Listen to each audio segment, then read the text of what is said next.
Hi, I'm Ron Binstead. For a couple of years now, I've been working on trying to improve the efficiency and the health of wood burning stoves. And this is what I've come up with. I've been trying to. The most difficult part actually has been trying to get rid of the smoke, which I'll show you how I've managed that in a bit. But first, I want to show you the how I've improved the efficiency. What I do is I recover all the heat from the flue gas by sending them through these radiators on either side of the stove here. This pipe across here has a hole in the middle, and that's where the flue gas goes, and it goes through these radiators where it liberates its heat, and then it gets sucked through this plastic pipe here to an extractor fan, which is a 20-watt extractor fan. That sucks all the flue gas through the pipe at the back and exhausts the cool flue gas to the environment. I put that black tray there so that you can see if there's any smoke that comes out of the end. The idea of trying to get rid of the smoke is actually smoke is inflammable, and it is possible to burn it. So what I've done is I've put a metal bowl at the back of the stove, rather like this one here. I don't know if you can see it. So as the smoke rises and the flame rises, the smoke and the flames are mixed together at the top of the bowl, and the flames burn the smoke. So the end result should be a smokeless burn, which I'm going to try to attempt now. So first of all, I'm going to burn these bits of wood which I collected from the local park a couple of days ago. What I'm going to do is try to set them up so that they cause flames to rise upwards. Alright, okay, well, I'll pile it up in a minute. I'll make a little pyramid of the wood. How I'm going to start it to stop it smoking is I'm going to make a little ball about an inch diameter of toilet paper. Soak this in this magic bioethanol, which is obviously not a petrochemical, which is a great thing. Also, it burns with a smokeless flame. I'll put that in the bottom there and pile the wood around it so that it will create vertical flames. Yeah.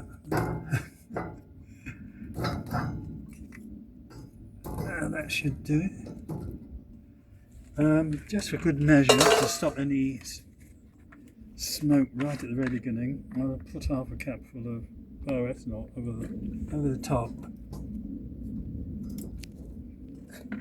Right. Right. Yes, I've got this. Yes, I've changed the door so that the door actually is a sliding glass panel. This means that when you're accessing the fire, you don't suck smoke into the room. Okay, I'm going to start the thing off. Okay, so now I think you can see the flames. Let me move this upwards. I'll move it out of the way. So you can see the flames are moving upwards, smokeless. The bowl directs the flames towards the front here and then up into the flue. So any smoke that's released gets sucked into the flame area and gets burnt. If my cameraman can show the exhaust at the end, you can see that there's no smoke coming out at the end of the flue gas pipe. Okay, Now I use this little tube here to direct air where I want it inside the chamber. Now it's not that easy to see. Let me clean. I need to clean the glass a bit. Oh yes.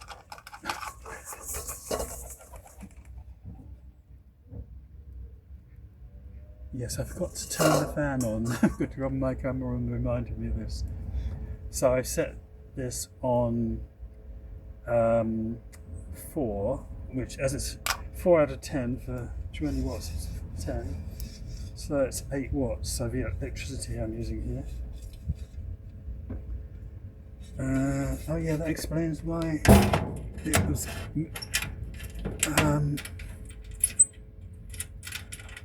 smoking up, because I hadn't got the fan turned on.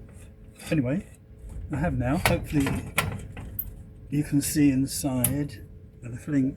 In fact, the wood itself is burning quite nicely, and you can see now it's got yellow flames where the wood itself is burning. Now what I do now is, it can be critical that smoke might appear now, so what I do is I turn the fan up to full 20 watts, and I direct the air upwards, so you get secondary burning of the air above the fire.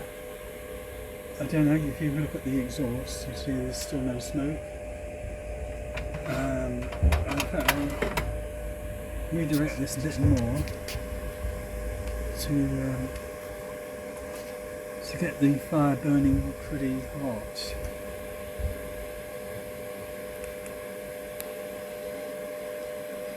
So you can see the yellow flames are rising up the bowl, coming towards me, and then turning sharply upwards to the flue.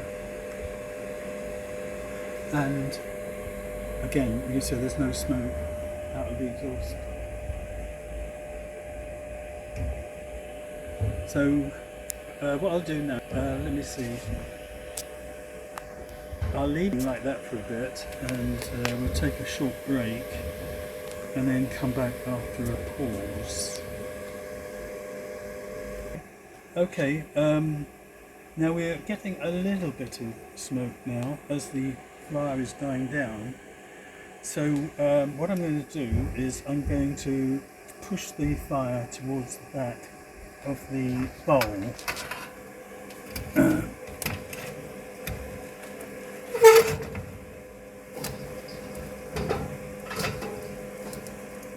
This will make it more flames and hopefully get rid of whatever smoke. If my cameraman can look at the smoke to see if there's smoke coming out.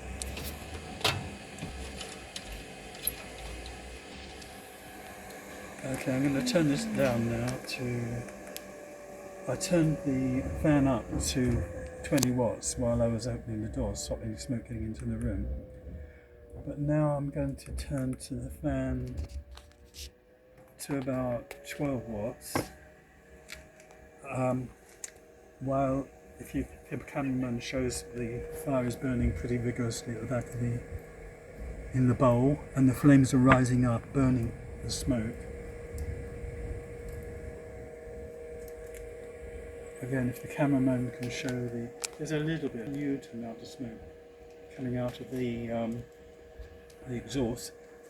Now this will burn like this for some time, so again we'll take another short break and come. Let me see. Actually, I've got to judge this depending on how the fire is, what it's doing. I mean, I could turn. I will as an experiment turn it up to 20 watts. And this will burn the embers pretty quick. Of course, all this time there's a massive amount of heat being circulated through these radiators. These plastic pipes are reasonably warm because it's a hot day, and these radiators are not actively being cooled with a fan, which they could be, but as it's a hot day, I'm not recovering all the heat, but it's not enough to melt the plastic pipe. Of course, I could send this through larger radiators, or I could even have a water cooling barrel or some sort or other that I send it through to get it down to much lower temperature. If you look at the fire now, the fire's nearly completely burnt out. I'm going to poke it again, just put everything back, and now, okay, now I'm going to turn the fan down quite low because the fire is burning quite hot and not really producing much smoke anyway.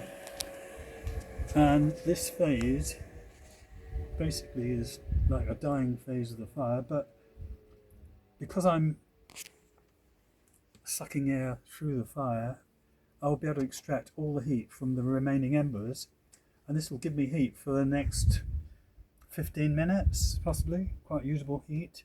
These radiators are baking hot still. Too hot to touch. Yeah, I can touch it here because they've cooled down enough down here.